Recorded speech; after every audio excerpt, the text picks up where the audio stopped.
Are you ready to rant? The immigrant lifed me. We are happy to be here. Ewo, the number of people's bomb have claimed. Almost everybody has a master's. Did you not hire me because I'm black? I was only black person. I jumped and started shouting, Jesus! This is the Nigerian Abroad podcast. Let's get into it. Hi! Welcome to episode 2 of the Nigerian Abroad podcast, guys. I'm IJ, by the way. We know now, but I'm Dami. Okay, so what are we talking about today? You know how the last time, we were talking about how coming abroad can be very interesting and how sometimes you have to do some kinds of jobs that you did not expect. Yeah, so that's what we are going to talk about today. Those kinds of jobs and your experience In with quotes, what people call menial jobs. Yeah. Those Why do jobs. people do that though? Why do they call it that? I don't know. I should check dictionary. What does the menial even mean? Menial, where's your phone? Is it? Let's go to class. Let's go to Okay. class. This phone. Menial. Meaning of work not requiring much skill and lacking prestige. Ouch. Ewo. Let's just put it not requiring much skill part. But really, and I think when they say lacking prestige, I think it's like societal understanding of it. I'm assuming. To be fair, nobody wants to learn. Now I'm speaking on jobs like care, warehouse jobs, and what else? Store assistant, maybe. So, yes, Okay. Cleaning jobs and things like that. But in all fairness, if you are earning an honest wage from this, if it's an honest way of living, then there should be nothing menial about it. Because let us be frank, if it's about skill, there is a skill to actually sitting there and taking shit from a bunch of old people talking trash to you. That's a skill as far as I'm concerned. People management skills. Girl. People management skills. Put in your CV, I built transferable skills while... Okay. But yeah, okay. So, what was your first job in the UK? I worked as a...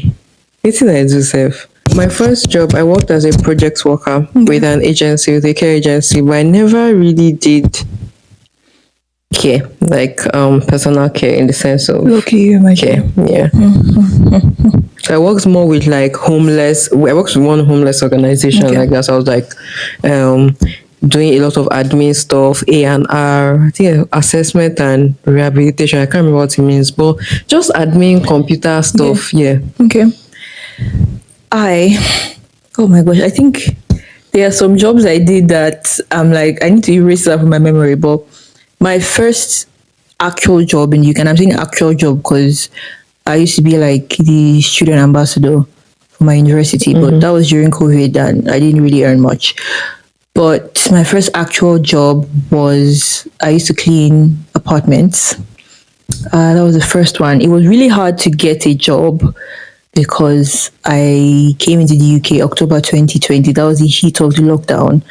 So there was like a lot of things going on and it was really hard to actually get a job. So I cleaned apartments for like 3 months. Then I got this one warehouse gig. I'm calling it a gig because that's the only way I can look at it in the bright side way. But it was really far. It was like 2 hours away, not London 2 hours away, but like Leeds 2 hours away.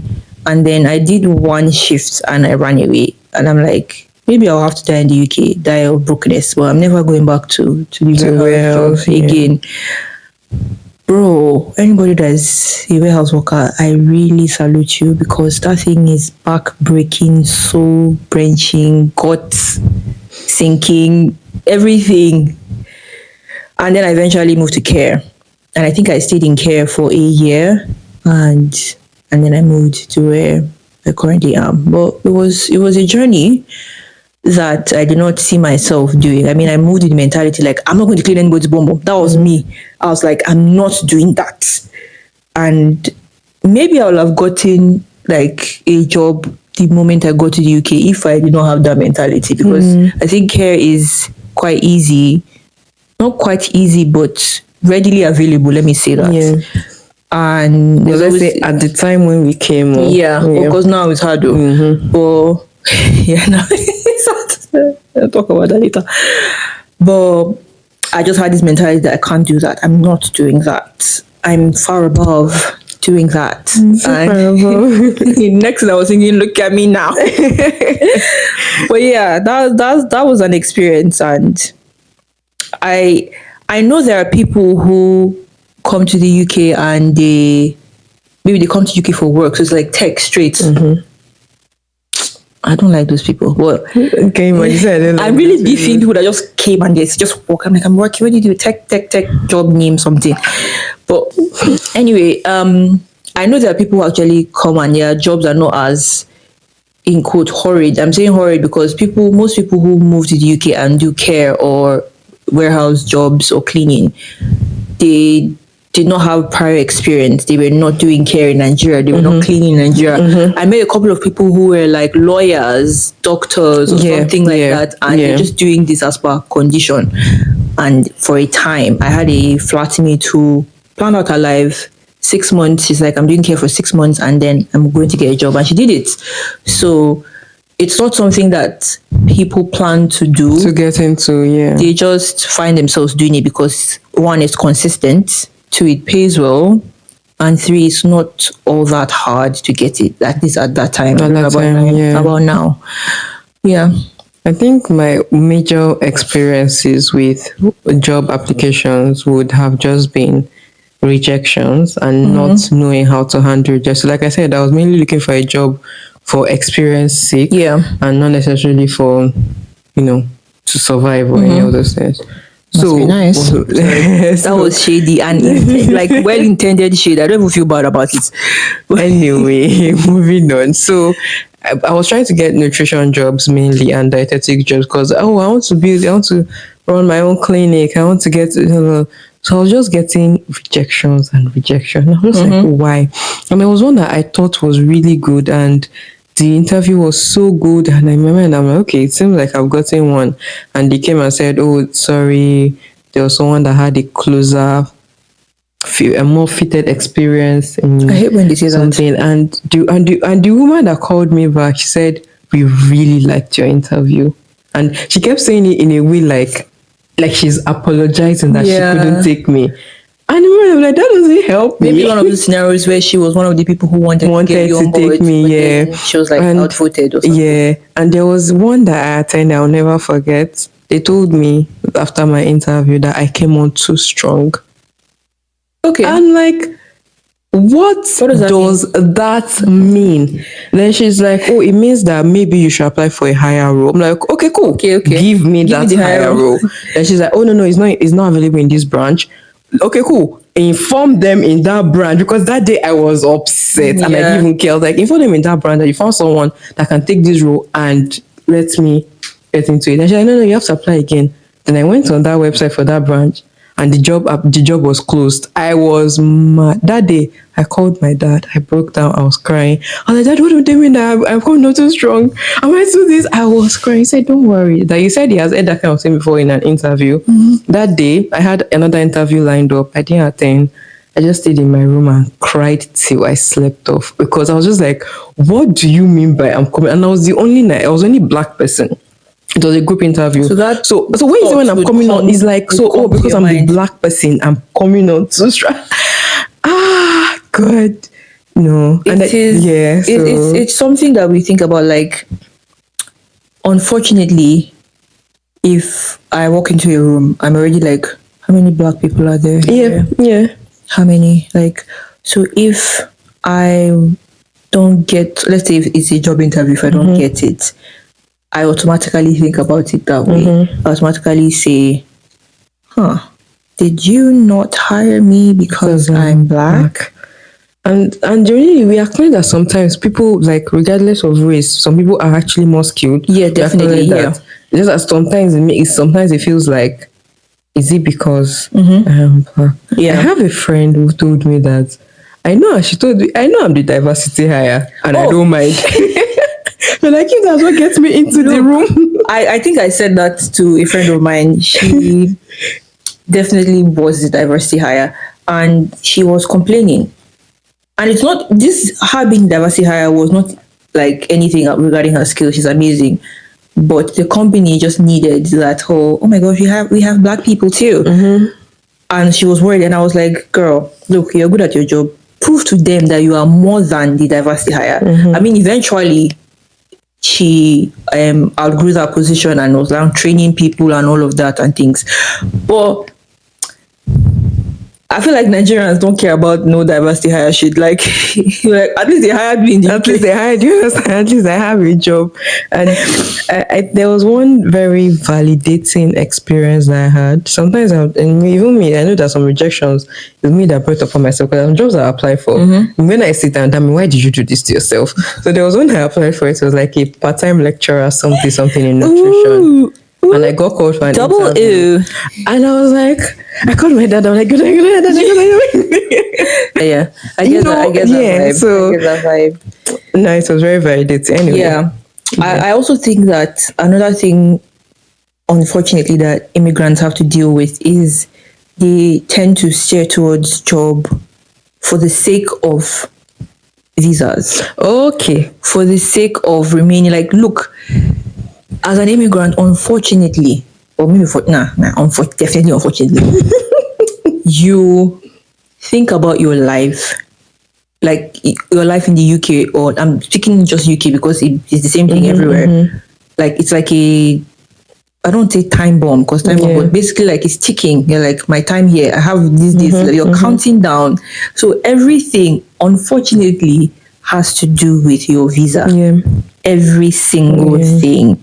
Jobs, school. So when you apply, you're like, are you going to sponsor me? Are you going to sponsor me? Like every little thing. And that is so sad because it almost feels like you're not seeing clearly. Yeah. You're just like, how about the visa? Like, you're so scared to chase your dreams. For someone like me, I don't talk about downstairs. I'm talking about but no, downstairs. I completely understand what you, because a lot of interviews, especially when your graduate visa is now coming to an end, the interview before we waste my time, like from the initial, oh, we've seen your CV, Baba. Can you sponsor? No, all right. He's like, Baba, can you sponsor? Like, you're the sponsor, me, You you're do the the sponsor. sponsor. You can't sponsor. It is nice to know you. Thank you for Guy. considering me. We shall meet some other time. You know, and a lot of decisions that you make have to be. And a lot of people say things like, "Oh, get into the job and prove yourself," and that is kind of what worked for me. I'm not going to lie. Where I got the job on my student visa at first, like then graduate visa, and eventually I got into like work sponsorship. And a lot of people ask me, "Oh, how did you do it?" And I'm like, I don't know. You know, just I'm not even going to lie. I kind of just did it.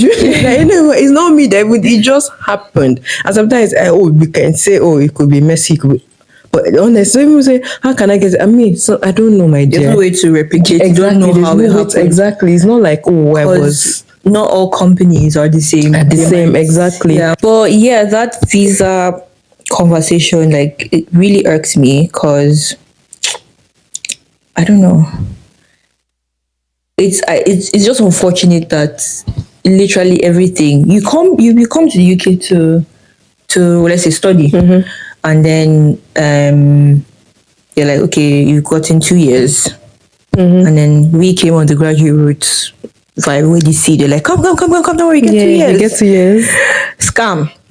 We came. That one's not counting to anything, by the way. So we came, we did the 2 years, used it. Most people use their own, like, wisely. Applied for jobs. I didn't, but we're not talking about that.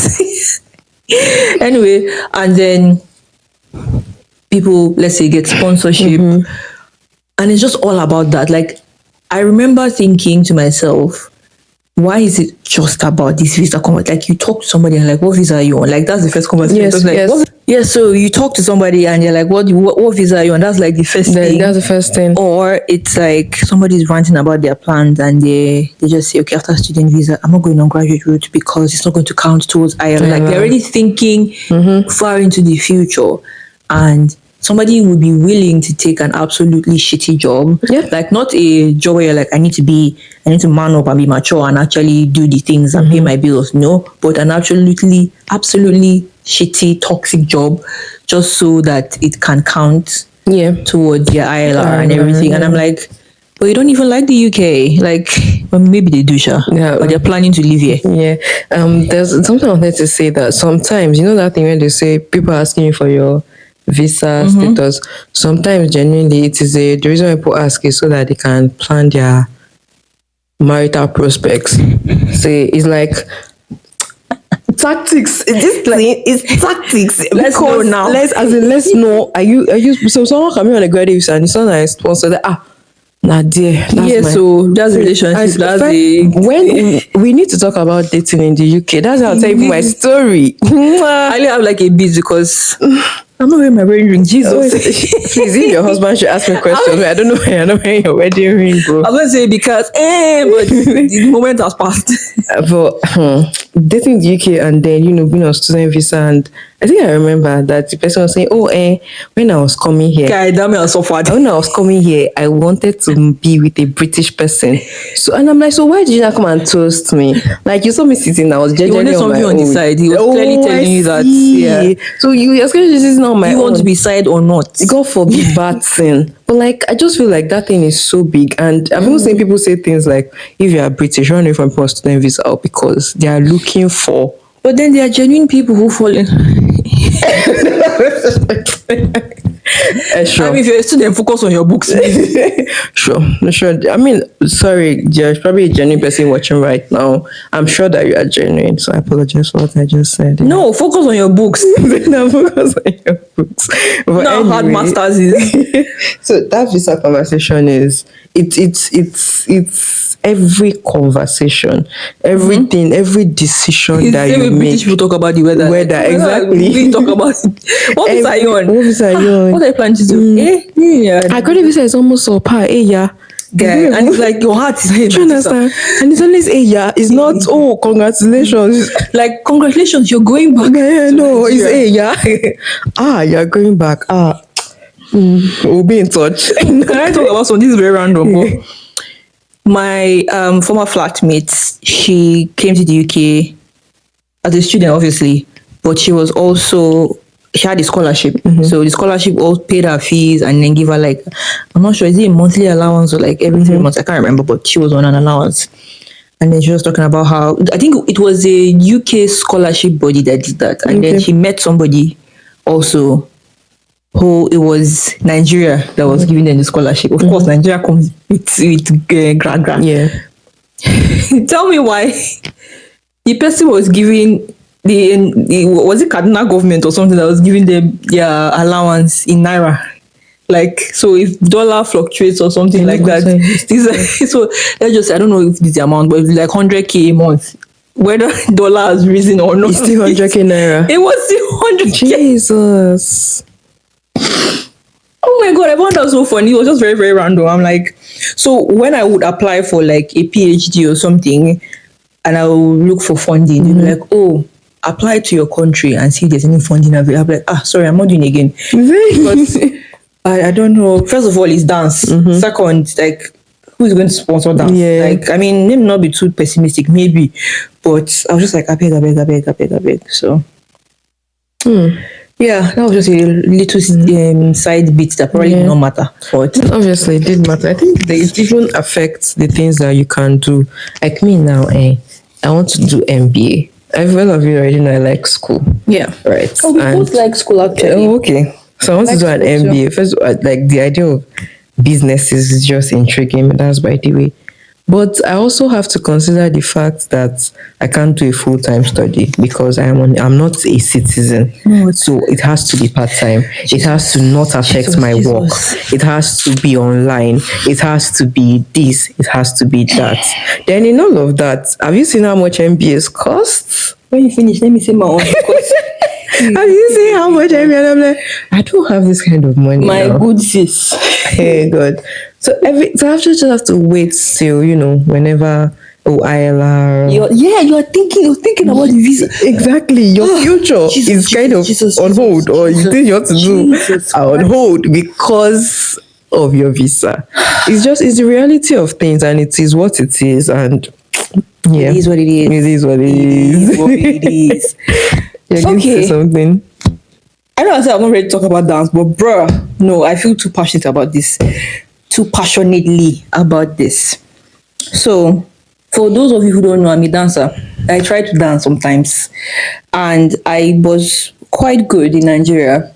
If anybody asks me, I'll say the UK actually made me worse, but I'm not going to say that's part the UK made me, more like the immigrant life to me. So, unfortunately, it's really tough to get a visa conversation as an artist. The art, I would say, all over the world, UK included, is at the bottom. Sorry, dance is at the bottom of the art chain. There is music, concerts, and everything. We're talking about jobs. Dance really is like at the bottom. Fine, okay, cool. When I came in, I studied choreography, my master's. I had a plan. I was like, when we talk about how I came to the UK, I'll probably give that gist, but I came in to do my master's. I was not supposed to do that. And then I planned, I needed to get back on track to do my dance training. And then I did that.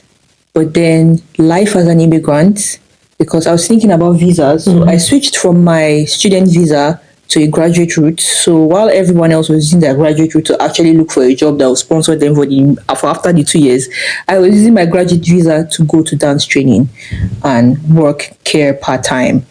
And I realized like a year into that graduate route that okay, it's not working out. This is not very smart. Yeah.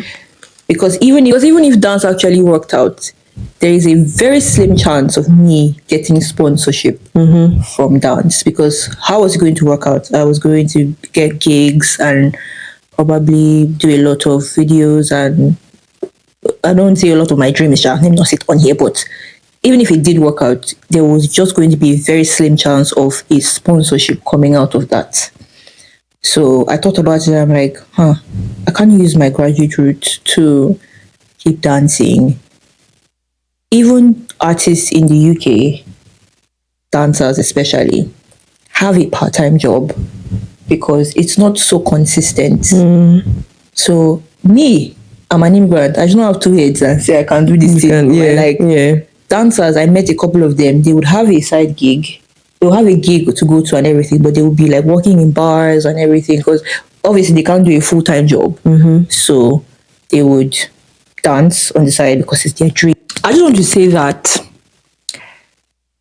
care jobs, warehouse jobs, store assistant, cleaning are not menial jobs. Please. Yes, what she said. Yes, now what you said. Yeah, that means so shady. Go. You just say like, I beg, what's one say? No. Yeah, I think, is there anything else you want to add for? Not really. I think I've said I've gotten everything off my chest. Okay, my dear. Your chest is light now. Not really this. Not really. But my chest is light regarding this one. Okay, that's fine. So, what's that? We're going to do like a farewell. If you do any jobs that people consider menial, it's part of life. If he's paying you, see, guy, after you do it, you bath and you snap fine picture, dress well, wear your wig, do anything. I don't know. and it's not forever. It passes. It passes. But what about people that are actually doing it forever? It's okay. It can be forever. But if you do it forever, you also recognize that you are doing it for, is it like a long game? Like, I do this for 5 years, maybe for my children, for them to have this, or maybe just people that, exactly. So people are doing it because they are the ones in care or wherever, and then the partners are able to do other things, and the children are doing other things. So people just like find different things. So whatever your reason is, it is valid. It's your life. Nobody will, if eventually something happens, nobody will come and pay your bills for you. Yeah. So think about that. Yeah, exactly. So whatever you do, it's important. It's valid. Yeah. So that's my own farewell speech. Yeah. A farewell speech. I don't have any farewell speech. I'm not very good at speeches. But I'm just going to say that I'm going to ask if anybody has similar stories. Just be sharing in the comments. Yes. If you have any stories, similar stories, just about anything, honestly. About, we want to hear it. I think the one that I know that people experience a lot is racism in most of all these menial jobs. I think I experienced it once when I was working. Go back to your country. Yes, and I think the guy said I should give him milk or something. I gave him, then he threw it at me and told me something, you black, something. Then Me, I don't know. Things don't get to me because me legit because what's my business I with have you? a friend in Australia, and he was like, someone called him a monkey. And wait, was it? Yeah, someone called him a monkey and like called him like the N word and stuff like that.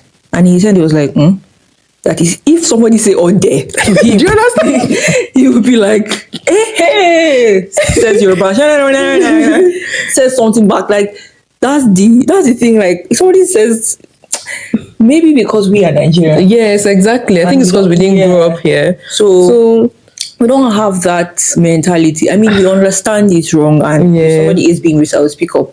But for the first few times it happened to me, I was just like, okay. I was more focused on, is this one okay? Like, what's Shall I this? Do you yank? not want milk? Do you want milk or you don't want milk? Then they now took him out of the space, and they took him out and were like, oh, are you okay? Do you want to go back home for your mental health? will have done I that. say, will my mental health pay my bills?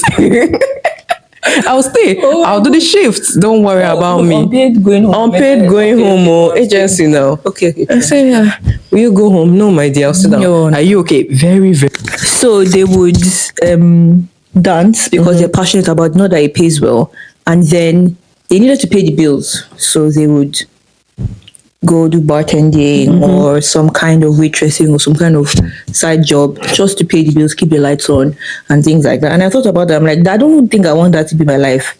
I think I was going to go back to the drawing board and work on what I needed to do. But as an immigrant, it's already one thing to deal with. Yeah. And then being an immigrant artist, bruh. Then being an immigrant artist that's a dance. I beg. You see, I beg. I said, wait. I need Jesus in this thing. Like, it's not impossible. Yeah. It's not impossible.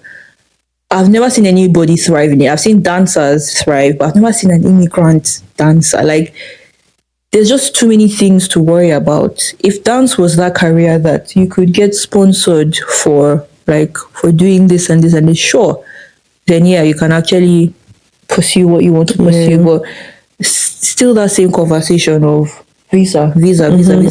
I had dance friends, British friends, and my conversations with them, they could not relate with me because it was like, I actually did feel alone, because I'll have conversations with dancers and I'll talk about like visa situations, and then be like, okay, sure. And then I'll have conversations with my immigrant counterparts and my friends, and then they're like, oh, just get a job that'll sponsor you. So they will talk about the visa situation, leaving out my dance part, and then my dancer friends will talk about the dance jobs and everything, leaving out the visa situation. So it was just something I was just like, okay, I need to step away from. And that was just like, damn. Yeah. Immigration life. Immigration. When I say immigration, like when I hear immigration, I just think of those people at the border collecting passports. But yeah, did not mean to dampen the mood, but being an immigrant is just not flangering. Yeah, I think I genuinely believe, or there's something that I like to, how I live my life. I believe I like to lay things out. Like, this is my reality. As an immigrant, these are the limits to what I can do. So within that limit, like, I don't like to now be saying, it's just what it is. Yeah. And I like to be very realistic. We need to be Like, this is the reality. This is what it is. Like, forget my dreams, my desires. more. This is what it is. I would genuinely like to have a sabbatical for a year, think about the way the nutrition clinic is on my chest.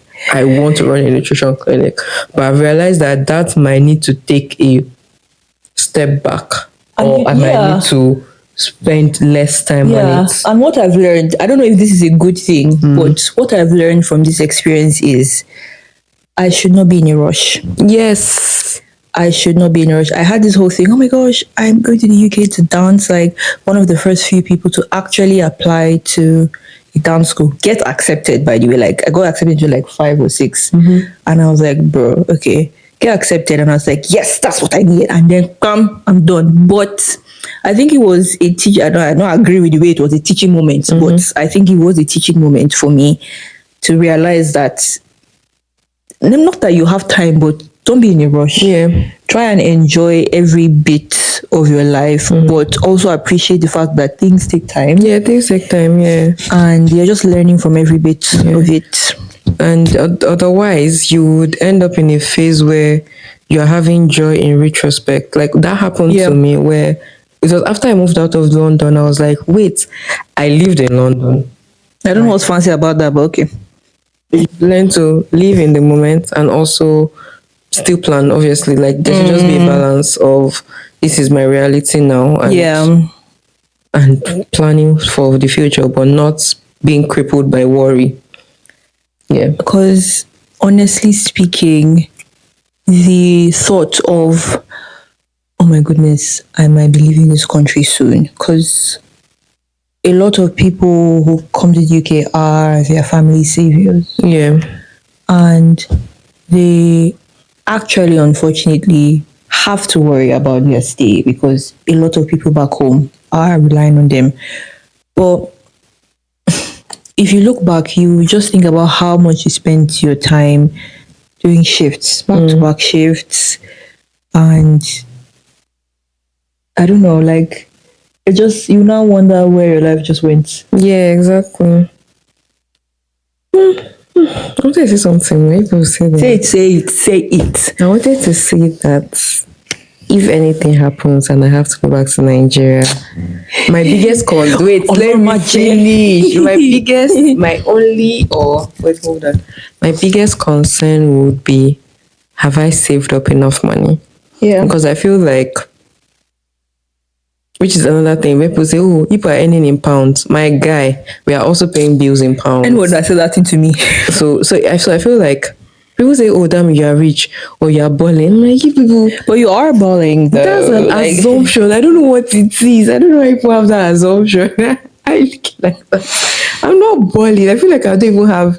So sometimes if I have to go home, do I have savings? Do I have enough savings like the way I would like? Do you understand? I think that's been my own major issue. Like we do when I'm going back home, it's like the financial aspect of it. Like, okay, if I go back home, if I want to do this, what do I have the finances to say? Yeah. Well, I've been abroad for 3 Which is why you should stop balling and save that money you used to eat out.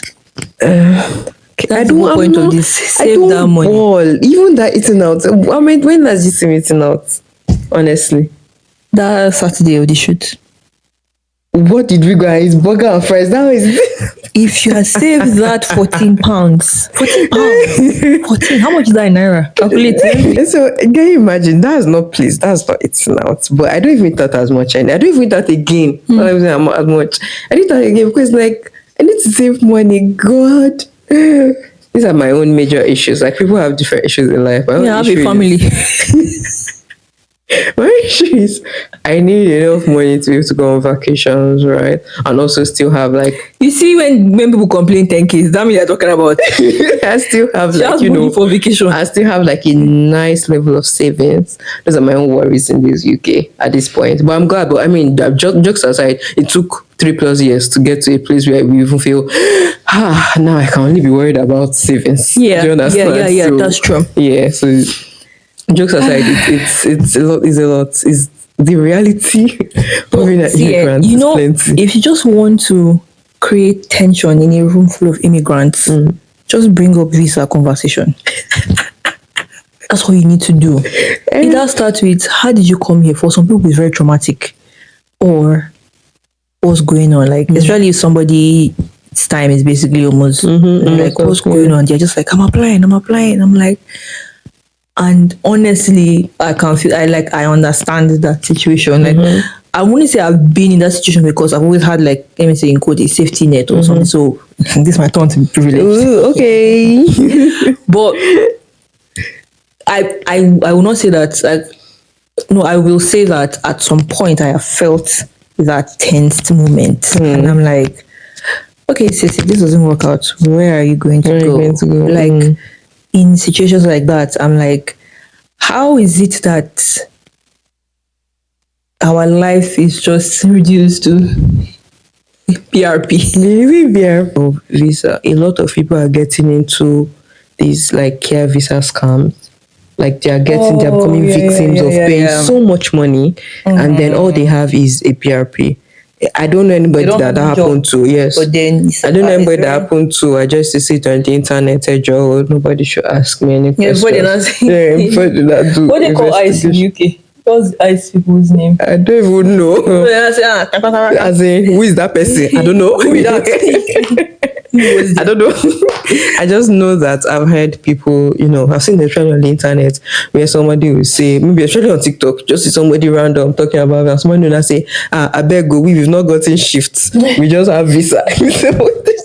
Well, then how you not like, but you spend your entire life savings. Do you understand? On just ABRP, but you don't have job, so you're literally like, I don't know how are you paying rent? And I'm saying this from a very empathetic place. Like I feel bad because I worry about how they are, because how in this UK, how do you live? You need a job or. So it's just anyway. That's the that's no. I actually like agree with you, because I've heard about the gist too, but I don't know anybody personally. Thank God, because I don't know honestly. But yeah, how would you prevent something like that? For people that are, we are not giving advice. Don't forget. We are just thinking out loud. But people that are already in the UK, I don't think there's a way, because getting visa sponsorship is very tight nowadays. It's like, almost even care that they used to handle before. Yes, like, now it's like it was as if they want to chase us away, but yes, but I think that it's just I don't think there is a way to prevent it. I think it's some people are now saying, oh, just consider Canada. Some people are saying consider Canada. Of course. Okay. Some people are saying consider other. Some people are saying all sorts of things, and everybody wants to see.